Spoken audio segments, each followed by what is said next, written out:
This is the Apple iPhone 8 Plus, and I've just bought it. And you might be wondering, why would you buy a phone that came out in 2017? Well, the phone came out in 2017, but it doesn't mean that they didn't carry on making them. This could be a year old for all I know.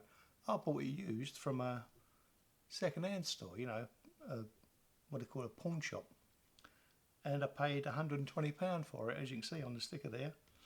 But I got £10 knocked off. So 120 quid for a very, very capable phone. And I bought it for one specific reason.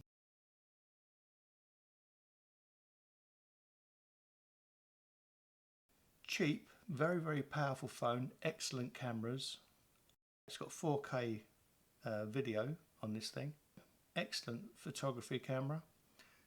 I do a lot of photography and video, so for me it was a no-brainer. There's a funny thing about this upgrade cycle that Apple do. Just because your phone is no longer supported with updates, it doesn't mean the phone doesn't work. The phone still works fine. It's just that some of the apps might not work, you know, some of the games and that kind of thing.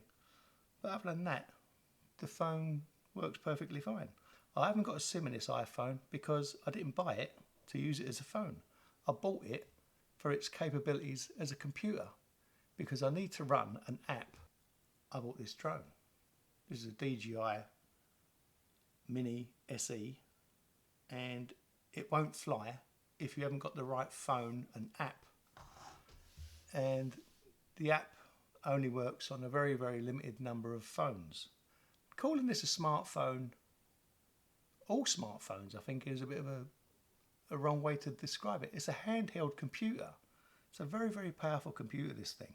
It's got the Bionic chip in it from Apple, but it's the way that he uses that chip and the RAM. This thing is amazing. I've never owned an Apple product in my entire life. I've never owned or never bought an Apple product.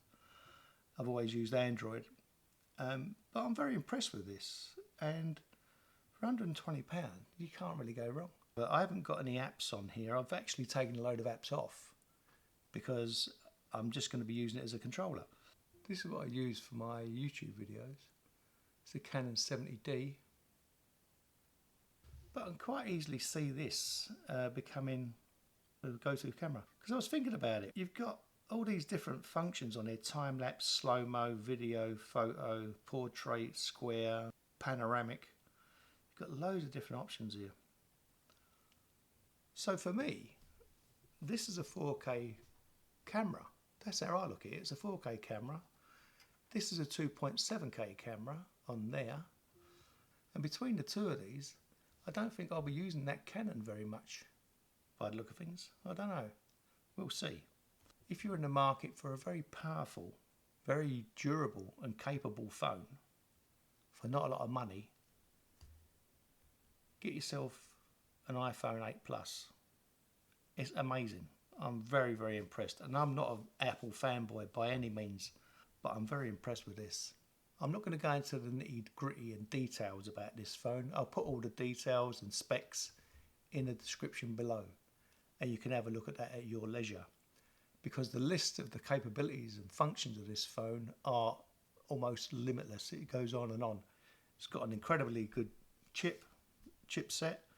It's got that photo thing where it does AI on your photos and makes them look fantastic. It's got the computer enhancement facilities. It's got its own built-in AI. It's got a graphics chip. Everything works very fast. Yep, it really is pretty amazing.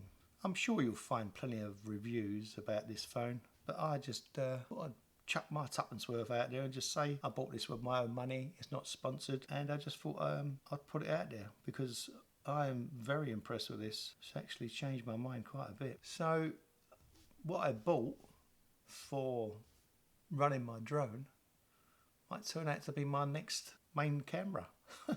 And I'll be doing loads of videos on that drone, by the way, because that's a whole different ball game altogether. See you next time. Bye now.